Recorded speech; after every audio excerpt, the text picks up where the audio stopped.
أزعم إنه في الربيع بيبقى رهيب، ودلوقتي عشان الخريف وكده فالورق كله جاف وناشف ومتساقط.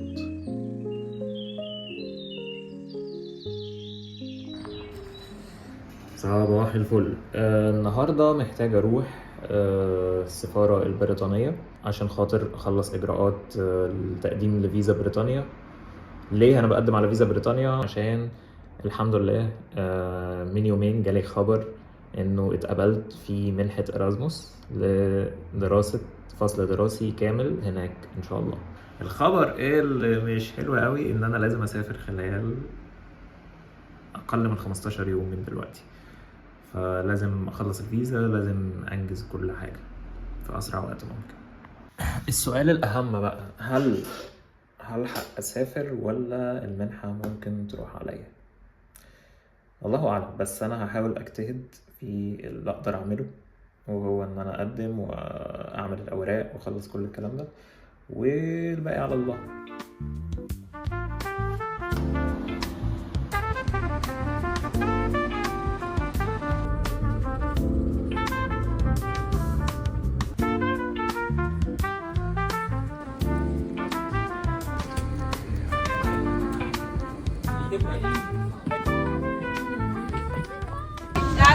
القطر طلع مليان أطفال، فالرحلة شكلها مش هتبقى هادية نهائي.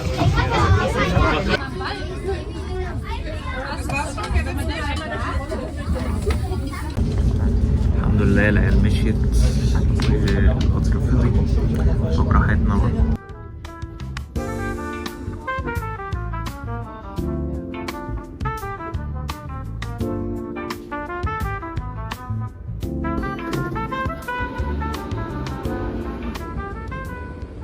وصلنا برلين، ودلوقتي محتاج اروح عند السفارة عشان اخلص الاجراءات.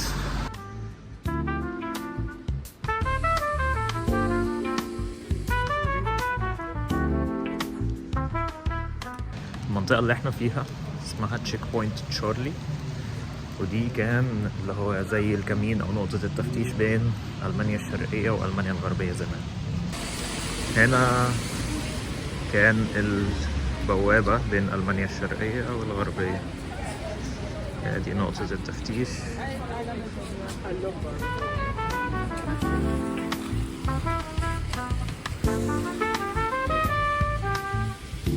طبعا مليان علم أوكرانيا الفترة دي.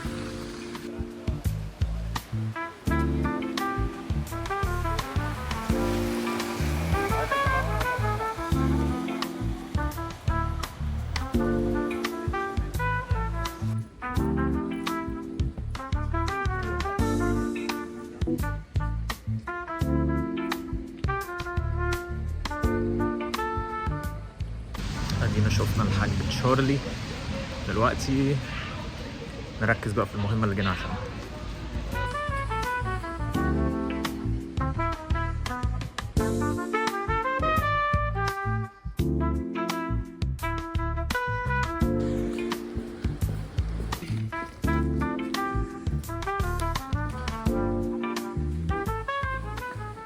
خلصنا البروسيس، كان بسيط طبعا، معرفتش اصور عشان ممنوع، اللي هو بس رحت قالوا لي رفعت الدوكيومنتس، قلت لهم ايوه، فاخدوا مني البصمات بتاعتي وادوني موعد جديد علشان استلم فيه الجواز بتاع السفر، وبس. كان البروسيس سريع جدا وسلس حتى الان، فربنا يتممها على خير يعني ان شاء الله.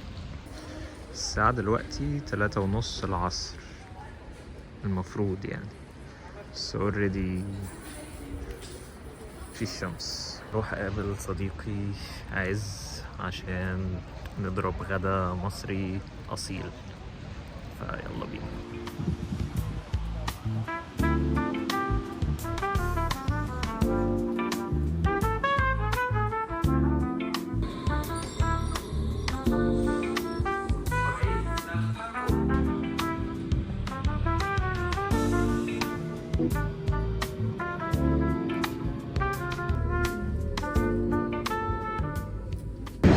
خلاص وصلنا المحطة.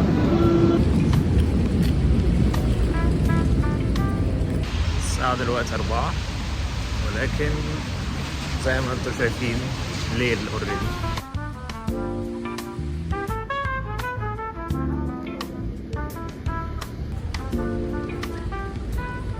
صديقي يعز في ليالي برلين الباردة مش باردة أوي. المظلمة.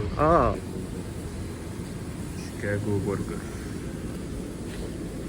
خلصنا غدا مع صديقنا عز، اضطرينا نروح مطعم تاني بس كان حلو مش وحش. برجر حلال، أول مرة أكل برجر من ساعة ما جيت ألمانيا، ف يعني مبسوط. دلوقتي حان وقت المروح.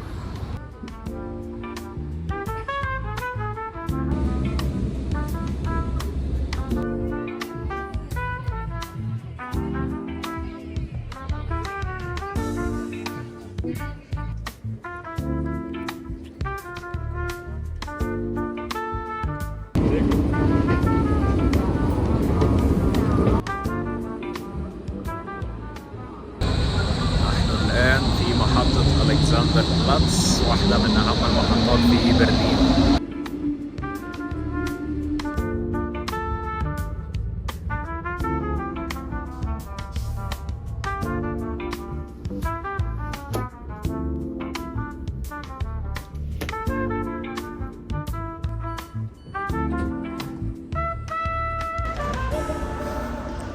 رجعنا دساو وأخيرا نروح البيت.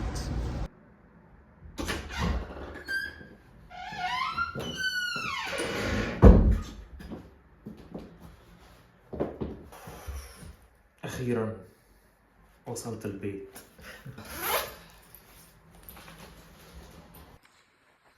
صراحة بعد اليوم الطويل ده حاسس إني لازم أشرب كوباية شاي عشان خاطر أظبط دماغي ونقعد ندردش شوية.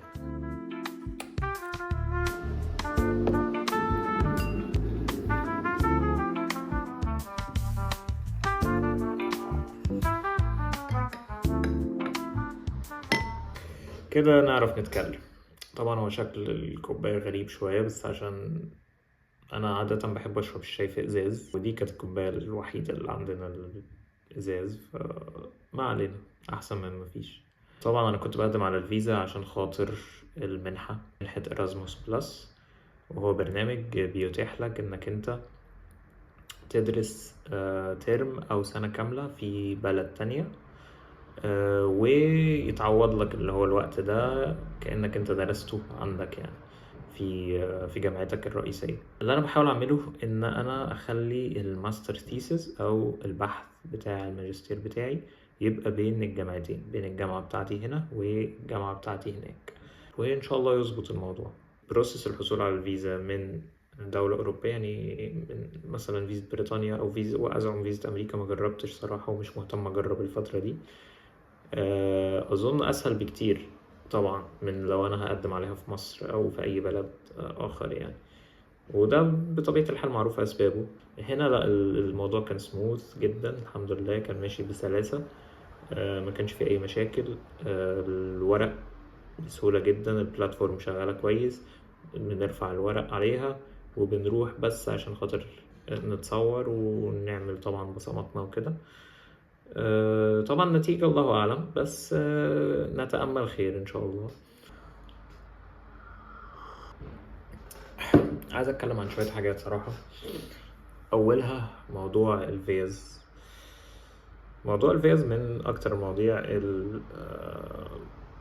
الغريبة والغير عادلة من وجهة نظري يعني إحنا اتولدنا ويمكن آبائنا برضو في جيل اللي هو جوازات السفر والفيز والحدود والكلام ده، فإحنا مش متخيلين أصلا شكل الحياة قبل كده كانت عاملة إزاي، أو شكل الحياة لما كانت كل الحدود مفتوحة وأي حد ممكن يروح أي مكان ويجرب يعيش هنا أو هنا أو هنا. طبعا أكيد في دواعي كتيرة لموضوع التنظيم ده وكده، ولكن يظل هو موضوع فيه كثير من العنصرية وكثير من عدم العدل من وجهة نظري المتواضعة. يعني الأرض للناس كلها، الكوكب ده للناس كلها، لا يحق لأحد إنه يمنع أي حد من إنه يروح أو يجي ما لم يكن طبعا له ضرر يعني مباشر. احنا كناس من دول عالم ثالث او من دول يعني مش متقدمة، نامية زي ما بيسموها، وما اعرفش هي نامية من ساعة ما اتولدنا ولغاية دلوقتي ما نامتش، مش عارف، الله اعلم. عشان مجرد انك تروح من مكان لمكان اخر مليون سؤال ومليون حاجة وعائق ورا عائق، وناس بتقعد بالشهور بس عشان خاطر تحضر لمقابلة السفارة أو تحضر لفرصة السفر، في حين إن شخص آخر من دولة تانية هو بس مجرد ما يفكر في إنه يسافر مكان، كل اللي عليه إنه يحجز الطيارة، يجيب تمن تيكت الطيران ويتكل على الله على طول. وأوقات حتى تيكت الطيران بيبقى أرخص من تمن سندوتش. ده اللي بيخلي كتير جدا من الشباب العربي وغير العربي اللي من دول نايمة، اللي من دول نامية، اللي من دول عالم ثالث، بيضطر ان هو يطلع بره، طبعا بحثا عن العيشة الكريمة وبحثا عن الفرص الافضل، ولكن برضو بحثا عن الحرية، حرية التنقل، حرية انك تشعر انك حر نفسك، انك لو عايز تروح اي مكان تروحه. واتمنى يعني كنت اتمنى ان يعني احنا كلنا لو بلدنا بتوفر لنا نفس الفرص، احنا اكيد 100% ما كناش سبناها. ده مفروغ منه كده كده يعني. حياة كريمة وعادلة، وعادلة، حط تحت عادلة دي 1000 خط. ما كانش حد طلع. شيء محزن للغاية إن مكان ميلادك ومكان وجودك بيحتم عليك حاجات كتيرة جدا جدا جدا، ممكن يبقى نعمة أو نقمة عليك. بس فشوية معلش سامحوني في شوية البرطمة دي. أتأمل إنه إن شاء الله خلال يعني الشهر الجاي إن شاء الله أكون رحت بريطانيا في السنة الجديدة عشان نبدأ رحلة تانية هناك ونشوف هنعمل ايه. بس لو الفيديو ده عجبكم اللايك والشير والسبسكرايب عمري ما تخيلت ان انا اقعد اقول الكلام ده. لو الفيديو ده عجبكم لايك شير سبسكرايب. لو عندك حاجة حابب تضيفها عندك الكومنتات تحت، قولي عايز تقول ايه وخلونا ندردش مع بعض يعني ايه رأيكم في الكلام ده. ولو عندكم اي اسئلة بخصوص اي حاجة يا ريت تعرفوني، واشوفكم في الفيديو الجاي. سلام.